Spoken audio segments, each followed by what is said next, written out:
മന്മത മന്മത ഒളിച്ചിരിക്കുന്നുണ്ട് ഇവനെ. വേടെ ഒളിച്ചിരുന്നാൽ ഞാൻ പിടിക്കൂടാ. ആ നിന്റെ ഇത് ഞാനിത് എത്ര കാലമായി കാണുന്നു. മോനെ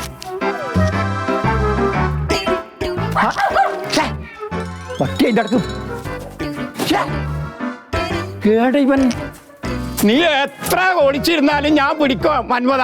നിന്റെ ചെരുപ്പ് പിടിയുണ്ട്, ഞാൻ കണ്ടു. ആ കാണിച്ചരാ എനിക്ക്. മോനെ ഇവൻ ഞാൻ ഏടി പോകുന്നില്ല, ഏടി പോകുന്നു. ഇവൻ്റെ നോക്കട്ടെ ഇവിടെ എന്ത് നോക്കുന്ന.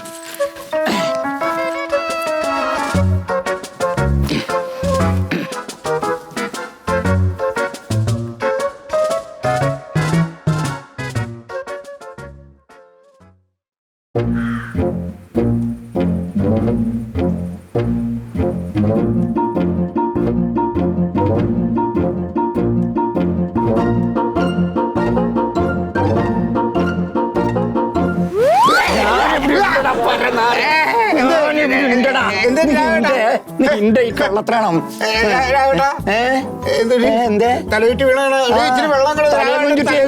നിന്നെ പിടിക്കാൻ വേണ്ടി തന്നെ സ്ഥലമുണ്ട് ഇവിടെ. സമാധാനമായിട്ട് ഇച്ചിരി വെള്ളം കുടിച്ചിട്ട് എല്ലാം ഉണ്ട്. എന്തൊരു പ്രഷർ കൂടിയതാണോ? നല്ല പ്രഷർ കൂടിയല്ല, ഞാൻ കടന്നു തന്നെയാന്ന്. നീ ഒളിച്ചിട്ട് ഏലെ പോവാൻ അത് ഞാൻ കടന്നിനി. നീ എത്ര കാലായി പറ്റിക്കുന്നു? നീ എന്തിനാ ഒളിക്കുന്നേ? പറ്റിക്കണല്ലോ കേട്ടാ. സാഹചര്യങ്ങൾ വിചാരിച്ച പോലെ ഇങ്ങോട്ട് ശരിയാണ്. ഈ വില്ലേജില് ചെന്നിട്ട് ആ ഒരു പ്രശ്നം ഉണ്ടല്ലോ, അത് പരിഹരിച്ച ഉടനെ നമുക്ക് ലോൺ കിട്ടിയാൽ അപ്പോഴും ഞാൻ പൈസ തരാമല്ലോ.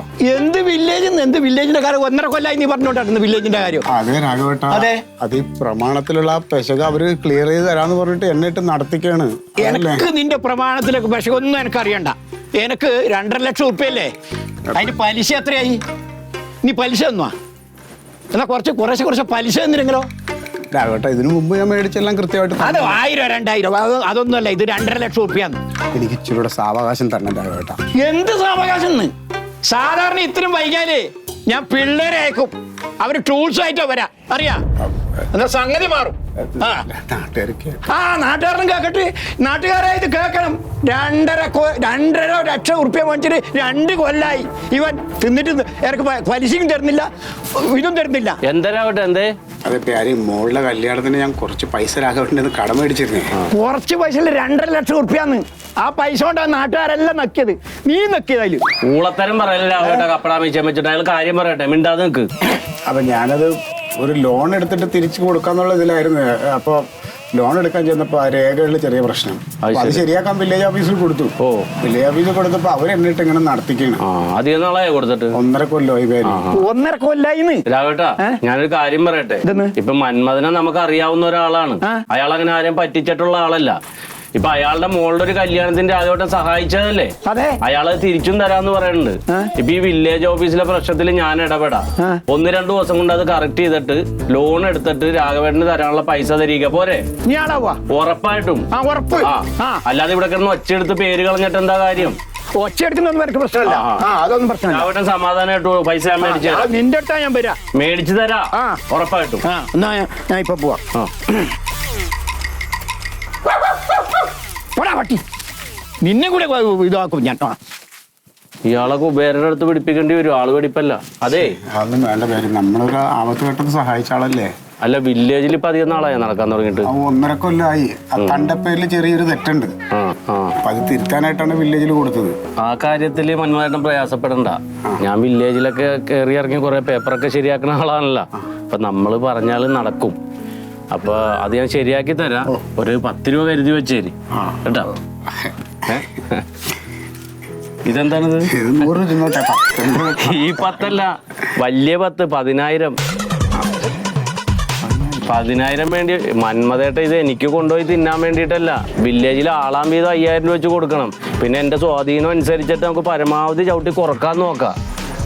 ഒരു പണി ഇതിരിക്കട്ടെ, ബാക്കി 9,900 കേട്ടാ. കുറച്ച് പൈസ സംഘടിപ്പിച്ച് വെക്ക്, കാര്യം ഞാൻ നടത്തി തരാം. സന്തോഷമായിട്ടിരിക്കും. എന്തിനാ കണ്ണി കണ്ടവരെ വീടിന്റെ വാതിക്ക് വന്ന് തെറി പറയിപ്പിക്കണം? ആ പിള്ളേരൊക്കെ ഉള്ളതല്ലേ ഏട്ടാ. ശരി എന്നാ, എന്തെങ്കിലും ഉണ്ടെ വിളിച്ചാ മതി. ആ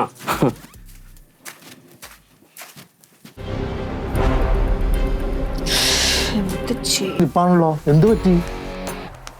കുറച്ച് ടെൻഷൻ ഉണ്ട്. പറയുമണ്ടു, എന്താ ടെൻഷനിന്റെ?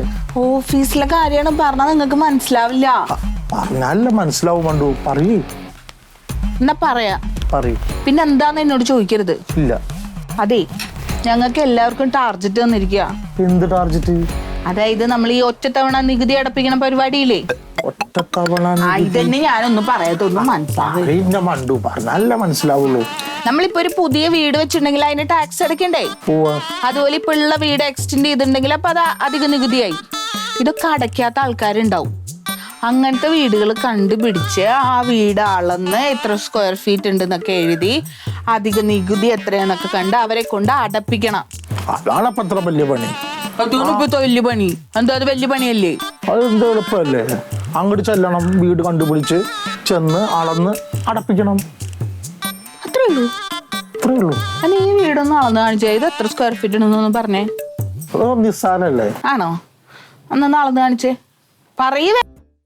എന്താ കാണിക്കണേ? ശരിയാക്കില്ല. ആ അറ്റവും ഈ അറ്റവും പിടിച്ചോ. ഇതെന്താ ഇത് കൂടിയല്ലേ? അപ്പം ഒന്നാമത് എല്ലാ കാര്യം സ്ലോ മോഷനാ. അങ്ങോട്ട് നടന്നേ, അങ്ങോട്ട് വേഗം വേഗം ആവട്ടെ. കണ്ട, ഇതാ ഞാൻ പറഞ്ഞത്, അളക്കണത് അത്ര എളുപ്പമല്ലാന്ന്. ഇപ്പൊ ചെയ്തി തരാ. എന്തൊരു എളുപ്പമായിരുന്നു. ചെല്ല, അളക്ക, എഴുത. എന്നിട്ട് ഇതുവരെ ഒന്നും ആയിട്ടില്ല ഇവിടെ. ഞാൻ ഇട്ടിട്ട് പോട്ടാ. മണ്ടു ആ, അത് ഇങ്ങോട്ട് വിട്ടാ മതി. അളക്ക് അതിന്റെ അറ്റത്ത് വെക്ക. അറ്റത്ത് വെച്ചോ? ആ വെച്ചു വെച്ചു. എവിടെ വെച്ചു? അതവിടെ. അവിടെ എത്തിയിട്ടില്ലല്ലോ.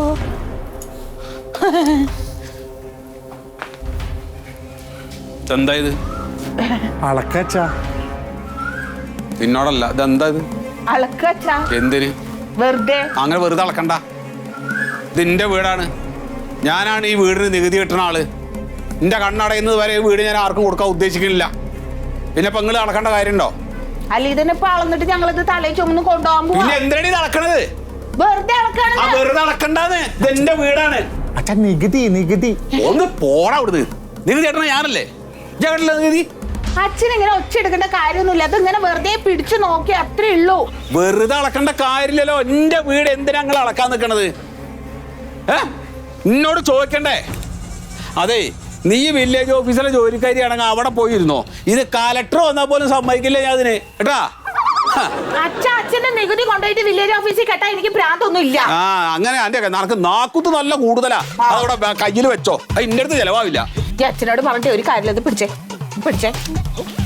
ഇനി ഞാൻ എന്തൊക്കെ പറഞ്ഞാലേ കൂടിപ്പോ. അല്ല, നീ പറഞ്ഞടി.